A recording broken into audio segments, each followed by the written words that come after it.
ஆன்மீக அன்பர்களுக்கு வணக்கம்.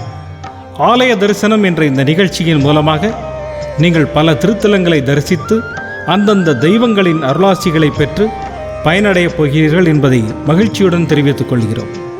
கோபுர தரிசனம் கோடி புண்ணியம் என்பது மகான்களின் வாக்கு. அந்த கோடி புண்ணியங்களும் உங்கள் வீட்டிற்கு உங்கள் தொலைக்காட்சி மூலமாக கிடைக்க இருக்கிறது. அழகான சிவன் தலங்கள், அரிதான ஹரித்தலங்கள், அருள்மாறி பொழியும் சக்தி திருத்தலங்கள் மற்றும் நம்மோடு வாழ்ந்து கொண்டிருக்கும் சித்தர்கள், மகான்கள் போன்றோர்களின் அருள் தலங்கள் என எல்லா புண்ணிய சேத்திரங்களையும் கண்டு பரவச கடலில் மிதக்க இருக்கின்றீர்கள்.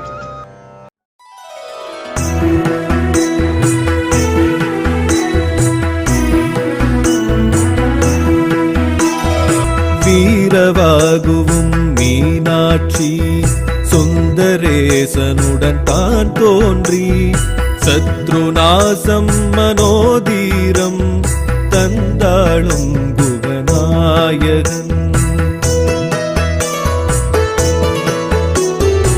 பங்குனி உத்திர உற்சவன் வைகாசி விசாகன் வேலவன் சர்வசித்தி பிராப்தம் யாவும் தந்தாளும் குகநாயகன்.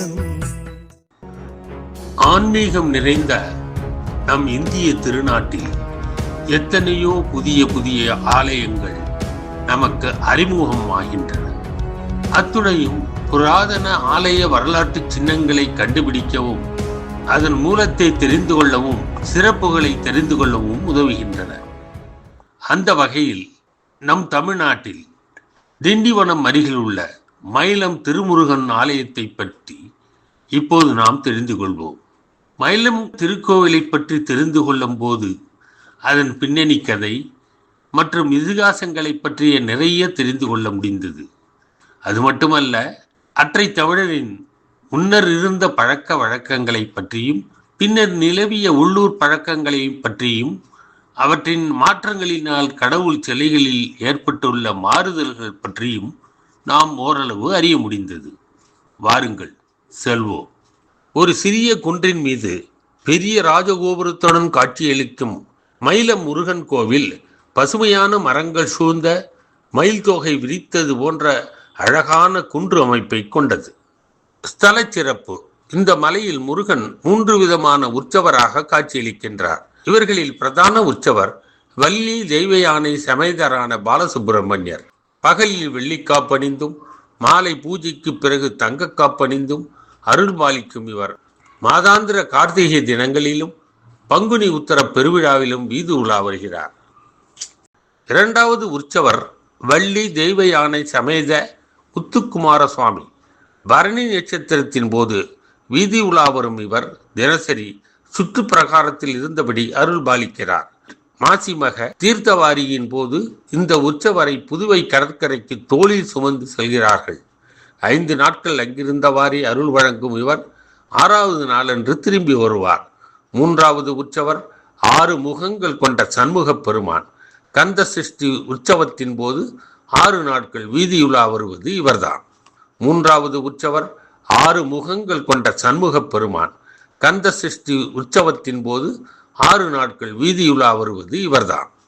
உற்சவ மூர்த்தி முருகப்பெருமானின் அருகில் அவரின் படைத்தளபதியான வீரபாகுவும் உற்சவராக இருக்கிறார்.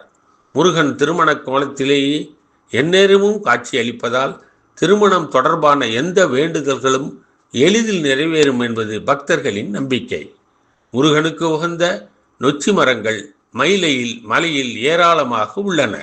தினமும் காலை பூஜையின் போது நொச்சி இலைகளை மாலையாக தொடுத்து மூலவர்க்கும் உற்சவ மூர்த்திகளுக்கும் அணிவித்த பிறகே மற்ற பூமாலைகள் அணிவிக்கப்படுகின்றன.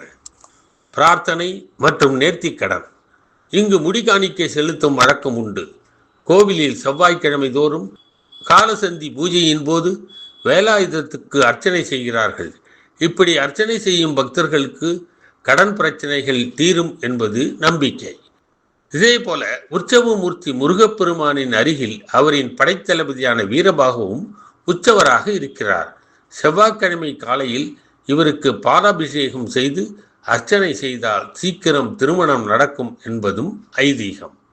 பொதுவாகவே சித்தர்கள் ஜீவசமாதி அடைந்த தலங்களில் பக்தர்களுக்கு வேண்டும் வரங்கள் கிடைக்கும் என்பது நம்பிக்கை. எவரிடமும் சரணடையாத முருகனது வேலாயுதம் பாலசித்தரிடம் வசமானது என்பது ஐதீகம். இதிலிருந்து பாலசித்தரின் சக்தி விளங்கும். இன்றைக்கும் மயிலத்தில் நடக்கும் கந்த சஷ்டி விழாவின் போது சூரசம்ஹாரத்துக்கு புறப்படும் முருகர் பாலசித்தரிடமிருந்து வேலாயுதத்தை பெற்றுச் செல்கிறார். இத்தலம் பொம்பபுர ஆதீனத்தின் கட்டுப்பாடில் உள்ள கோவில். அருணகிரிநாதரால் பாடல் பெற்ற தலமாகும். பாலசித்தருக்கு அடுத்து மூலவர் காட்சி தருகிறார். வள்ளி தெய்வ யானையுடன் இணைந்து நின்ற கோலத்தில் காட்சி தரும் முருகனின் ஒரு கையில் வேல், இன்னொரு கையில் சேவற்கொடி.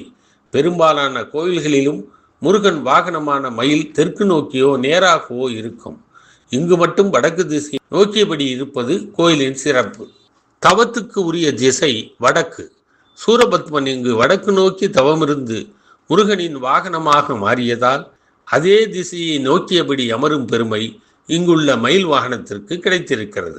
திருக்கோவில் திறந்திருக்கும் நேரம் காலை 6 முதல் 12:30 வரை, மாலை 4 முதல் 8 மணி வரை. ஞாயிறு மற்றும் விழா காலங்களில் கோவில் முழு நேரம் திறந்திருக்கும்.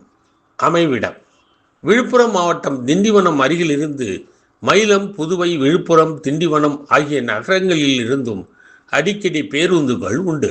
சென்னை திருச்சி தேசிய நெடுஞ்சாலையில் கோட்டேரிப்பட்டு என்ற நிறுத்தத்தில் இறங்கினால் அங்கிருந்து 3 கிலோமீட்டர் தூரத்தில் இருக்கிறது மயிலம்.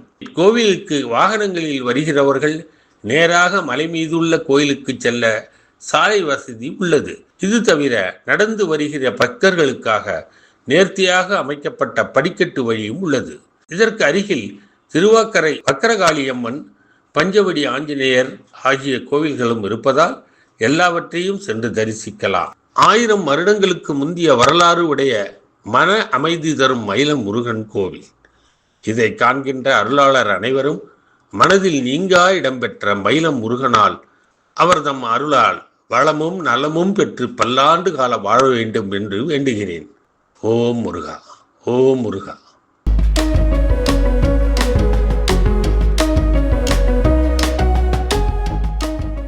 வீடியோ உங்களுக்கு பிடிச்சிருந்தா லைக் பண்ணுங்க, ஷேர் பண்ணுங்க, கமெண்ட் பண்ணுங்க, மறக்காம சப்ஸ்கிரைப் பண்ணிடுங்க. அந்த பெல் பட்டனையும் கிளிக் பண்ணிடுங்க.